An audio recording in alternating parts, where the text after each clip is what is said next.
As the call ended, Pedro leaned back in his chair, his thoughts unexpectedly drawn to her. 4 years, he'd grown accustomed to solitude, to a life of quiet detachment. But since meeting Fernanda, something within him had shifted. Her presence lingered in his mind, and for reasons he couldn't fully articulate, he felt an unexplainable pull toward her. He found himself eager to see her again, to know more about her, and to have her near. The next morning, Pedro arrived at his office earlier than usual. He couldn't deny the excitement simmering beneath his composed exterior. He reviewed his notes, checked his watch, and glanced at the door more times than he cared to admit. When the knock finally came, he instinctively straightened his posture, running a hand through his hair. "Come in," he called, his voice steady. The door opened, and there she was. Fernanda entered the room, and for a moment, Pedro was struck. She seemed even more radiant than the last time he'd seen her.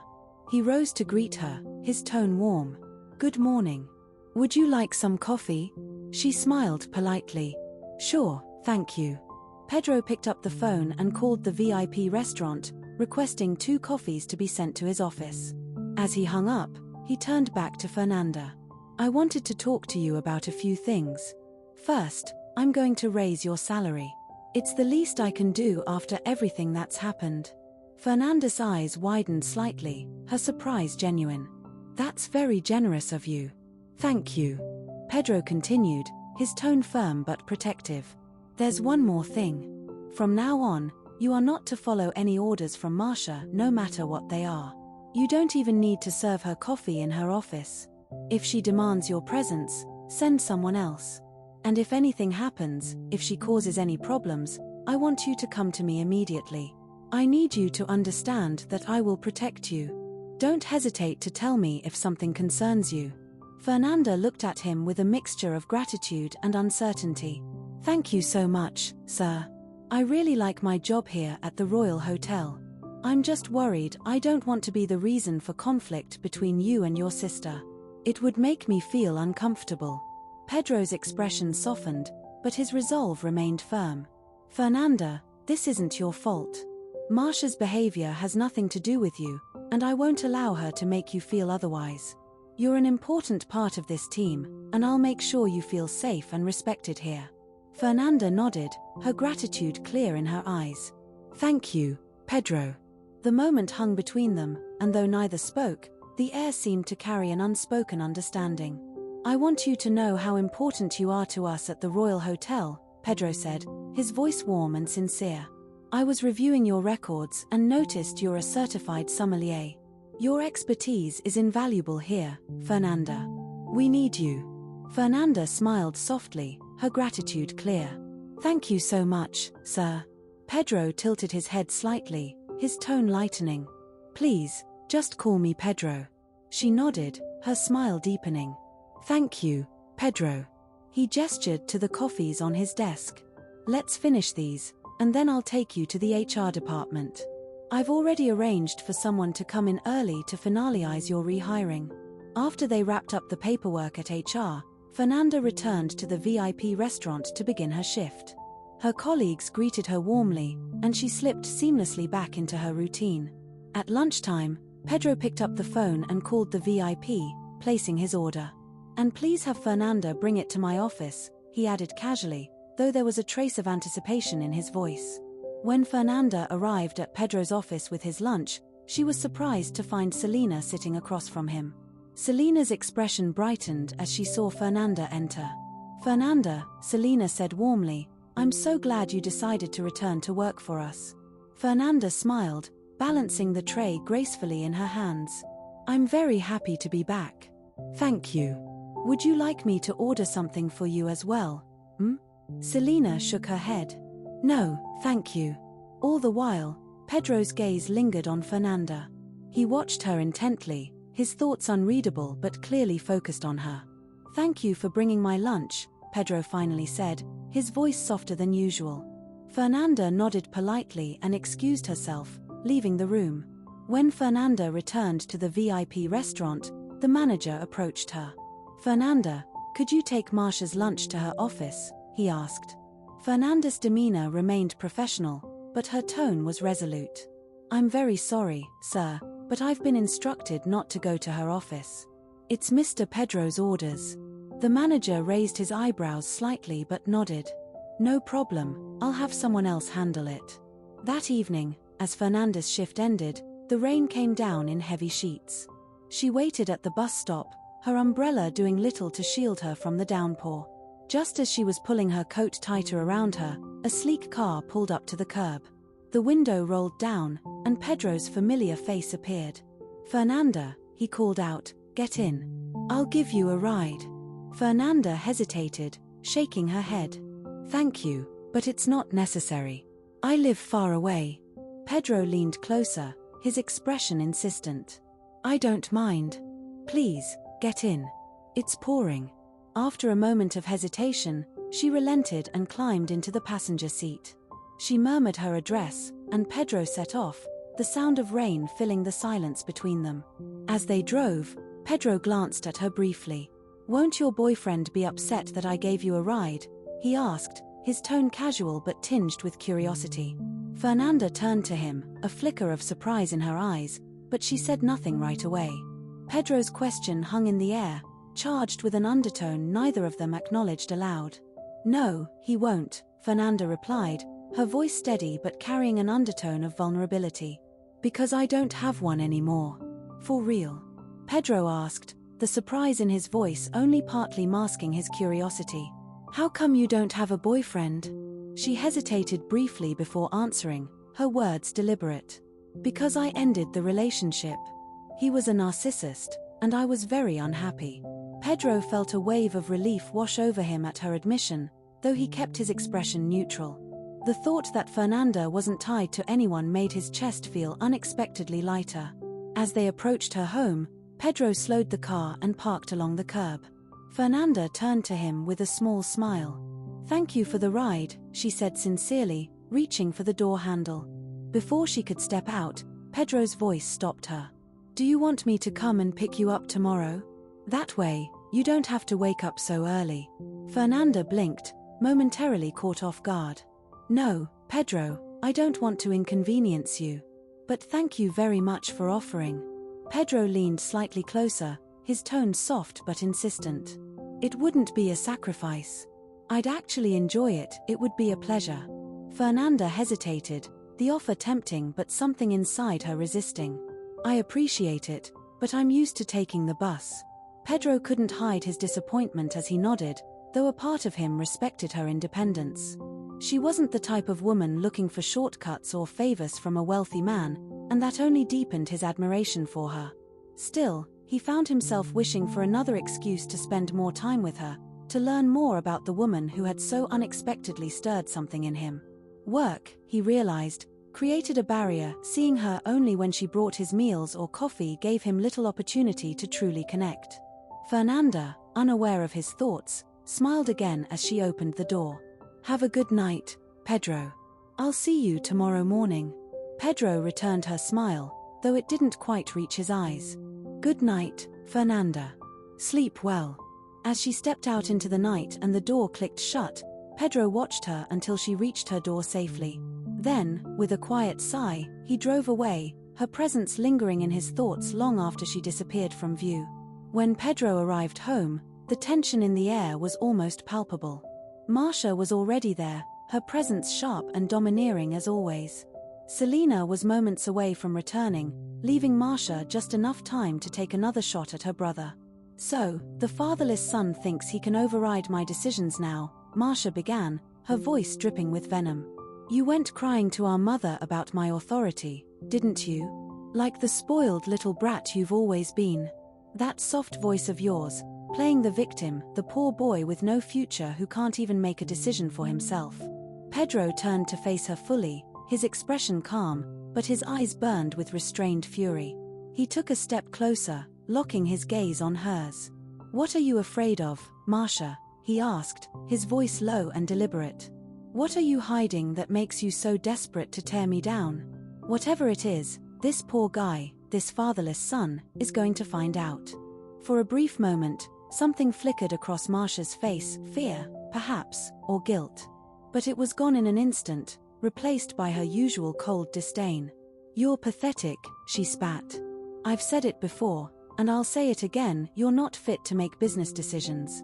You never were, and you never will be. Before Pedro could respond, the sound of the front door opening cut through the room. Selena walked in, her heels clicking against the polished floor.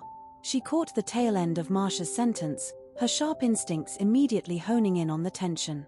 Hi, Selena said, her tone measured but curious. What business decisions are you two discussing? Marcia turned to her mother, her voice light and practiced, as if the hostility seconds earlier had never existed. I was just telling Pedro, Mom, that he'll have a lot of important business decisions to make. Isn't that right? She shot Pedro a look that dared him to contradict her. Pedro, still watching Marcia closely, didn't take the bait. Instead, he turned to Selena. Hi, Mom, he said, his tone distant. I'm going to my room. I don't feel like having dinner right now. If I get hungry, I'll eat something later. Good night. Selena frowned, her concern evident. Are you feeling all right, Pedro? You seem off. I'm fine, Pedro replied, his voice flat but polite. Good night. Without another word, he turned and left, the weight of Marcia's words still heavy in the room. As he climbed the stairs, one thought lingered in his mind. Marcia is hiding something, and I'll uncover it no matter what it takes. The next day, Pedro woke before dawn. He skipped breakfast, his thoughts preoccupied as he left the house. As he approached the Royal Hotel, his gaze was drawn to a familiar figure, Fernanda, walking toward the entrance. Her movements were graceful, her presence striking even in the early morning light. Pedro's thoughts lingered on her for a moment before he quickened his pace and headed to his office. Once inside, Pedro immersed himself in the company's financial records. He combed through stacks of reports detailing occupancy rates, events, conventions, and expenditures.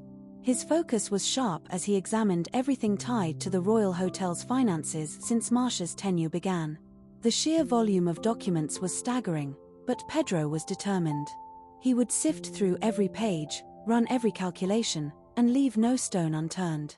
About an hour into his work, he decided to pace himself, knowing it would take days, perhaps weeks, to uncover whatever Marcia might be hiding. Leaving his office, Pedro made his way to the VIP restaurant.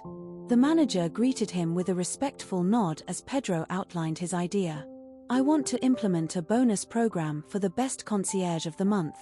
The incentive will reward exceptional performance and motivate everyone to excel. The manager's face brightened at the idea. That's an excellent proposal, Mr. Pedro. Pedro continued, his tone calm but firm. We'll hold a meeting with the staff in an hour to discuss this. Right here in the restaurant. It's the perfect time since the restaurant doesn't open for another 2 hours. Oh, and I'd like breakfast before the meeting. Just send the same as yesterday. And make sure Fernanda delivers it. When the meeting time arrived, the VIP restaurant buzzed with quiet anticipation. The concierges had gathered, their curiosity piqued. Pedro walked in with measured confidence, his presence commanding yet approachable. As he began outlining the bonus program, the room came alive with enthusiasm. The idea was met with smiles and murmurs of approval. Throughout the meeting, Pedro found his gaze drifting toward Fernanda. He noticed her attentiveness, the way her eyes lit up at the possibilities he presented. Fernanda, too, couldn't help but glance at him, feeling a strange yet undeniable connection. As the meeting neared its conclusion, the restaurant door swung open with a sharp creak. Marcia walked in, her expression a storm cloud of annoyance. How dare you hold a meeting without informing me? She demanded, her voice cutting through the room. Pedro straightened, his growing confidence evident as he addressed her. I don't need to inform you about meetings in my department. Now leave immediately. Any decisions I make will be shared in a meeting with the hotel owner present. As far as I know, Marcia, you are nothing more than an employee of the hotel owner, just like me. Marcia's face flushed with anger, but her voice remained sharp. Are you growing your wings, Pedro? Be careful. Pedro met her glare head-on, his voice calm but resolute. My wings will grow so large they'll overshadow you when I fly above you. Now, leave. The concierges exchanged glances, a quiet tension hanging in the air as Marcia hesitated. Finally, she turned on her heel and stormed out, her fury palpable. Pedro's steady composure left a lasting impression on everyone in the room, including Fernanda, who couldn't help but admire his strength. Marcia's anger was unmistakable, her frustration practically radiating off her. Before storming out of the room, she cast a sharp glare toward Fernanda.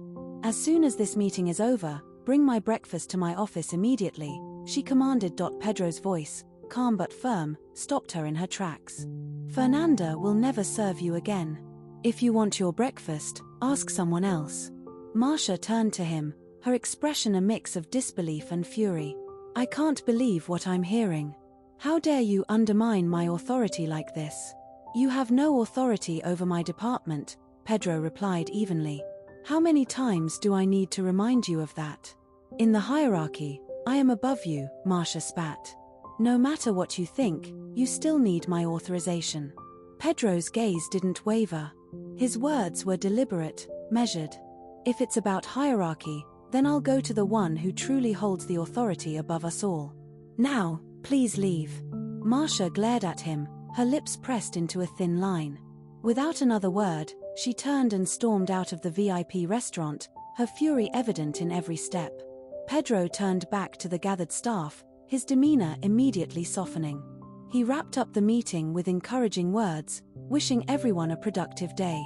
The concierges dispersed, inspired by his leadership, and Pedro returned to his office. Later that day, the VIP restaurant manager knocked on Pedro's door, stepping inside with a hesitant smile. "Mr. Pedro, I wanted to ask if it's all right for us to order a cake from the bakery down the street for Fernanda's birthday. Her friends would like to celebrate and sing happy birthday to her after work." Pedro stood from his chair, his expression lighting up at the idea. "There's no need to order from the bakery. Have the chef make her a cake instead. It should be special. In fact," he continued, "from now on, I want the chef to prepare cakes for every staff member's birthday. Let's make it a tradition."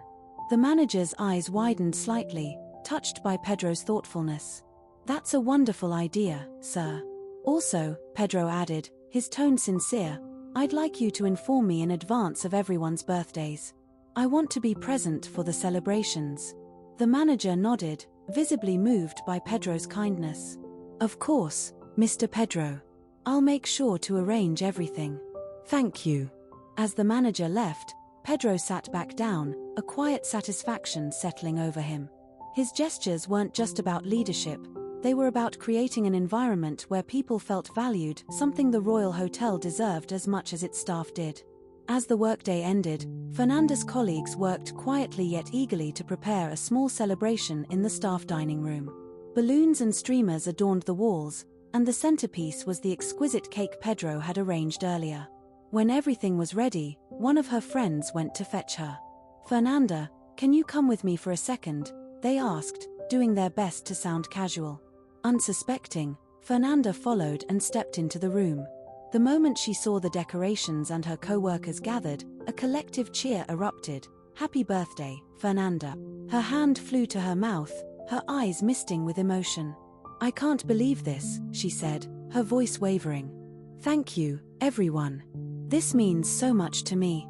The warm smiles and laughter filled the room, but the sound softened as another figure entered. Pedro walked in, carrying a vibrant bouquet of wildflowers. The room fell into a hush as all eyes turned to him. Fernanda's breath caught as he approached her, the flowers a striking contrast to his composed demeanor. He stopped in front of her and leaned in slightly, his voice soft but clear. "Happy birthday, Fernanda. These flowers are to brighten up your day. I hope they can match how special you are. May I ask, do you have plans for tonight?" Fernanda blinked, her heart racing as she tried to process his words. "No," she said after a moment, her voice barely above a whisper. "I don't have any plans. I was just planning to go home after this. Honestly, this celebration is already the best party I could have hoped for. But why do you ask?" Pedro smiled gently. "I'd like to know if you'd have dinner with me tonight. It would be a privilege to celebrate your birthday with you, if you'll let me." Fernanda stared at him, her mind racing. From the moment she'd first met Pedro, when he'd been introduced as the new head manager of the VIP department, she'd felt drawn to him. But never in her wildest dreams had she imagined this moment. "Pedro," she began, trying to keep her voice steady, "you don't have to do this. I don't want you to feel like you have to make up for what Marcia did. You've already done so much. Besides, you must be exhausted after today." Pedro's gaze softened, and his voice lowered, making it clear he wasn't speaking out of obligation. "I'm not inviting you because of what Marcia did. I'm inviting you because I want to. Please let me celebrate this day with you." Fernanda hesitated, her emotions swirling, before finally nodding. "Okay, I appreciate it. What time and where should I meet you?" Pedro's smile widened, his relief evident. "I'll wait for you in the car garage after work. We'll go together." As he stepped back, the room filled with murmurs and knowing glances from her co-workers. Fernanda couldn't help but wonder how a single day had brought such unexpected and overwhelming joy. While Pedro prepared for his dinner with Fernanda, Marcia had other plans brewing. She called an emergency meeting with the Royal Hotel's top executives, carefully orchestrating it without Selina's knowledge. As they gathered in the opulent boardroom, Marcia presented her case with practiced precision. "Pedro is inexperienced and impulsive," she said, her voice authoritative, every word calculated. "If he continues as head manager of VIP, he will inevitably drive this hotel into financial ruin. His recent initiatives, though flashy, lack long-term viability." She paused, her eyes scanning the room to ensure her words were landing. "We need to protect the Royal Hotel. Tomorrow, I will arrange a meeting with Selina to address this issue, but under no circumstances should she know that this idea originated from me. Do I make myself clear?" The executives exchanged uneasy glances but nodded, Marcia's forceful tone leaving little room for dissent. Satisfied, she ended the meeting and left the room, her mind already spinning with strategies for the following day. Meanwhile, Pedro sat in his car outside Fernanda's home, anticipation humming in his chest. Moments later, she appeared, stepping lightly toward the car. Pedro got out immediately, walking around to open her door with the kind of grace that felt both natural and deliberate. "Thank you," Fernanda said softly as she slid into the passenger seat, her cheeks tinged with a faint blush. "You're welcome," Pedro replied with a small smile, closing the door before getting back behind the wheel. The drive to the restaurant was pleasant, filled with light conversation and occasional glances that lingered just a moment too long. When they arrived, Pedro once again opened her door, his gentlemanly gestures making Fernanda feel both special and slightly self-conscious. Inside, the restaurant's warm ambience wrapped around them as they took their seats and ordered drinks. But as the evening progressed, Pedro noticed something. Fernanda seemed reserved, her shoulders slightly tense. He leaned in, his voice gentle. "Fernanda, is everything all right? You seem a little uncomfortable." She hesitated, her fingers lightly tracing the rim of her glass. "To be honest, I am a little uncomfortable," she admitted. "You're my boss, and here I am, having dinner with you. It just feels strange, like this isn't where I'm supposed to be." Pedro tilted his head, studying her thoughtfully. "Can you tell me why this isn't where you're supposed to be? And if not here, where is your place?"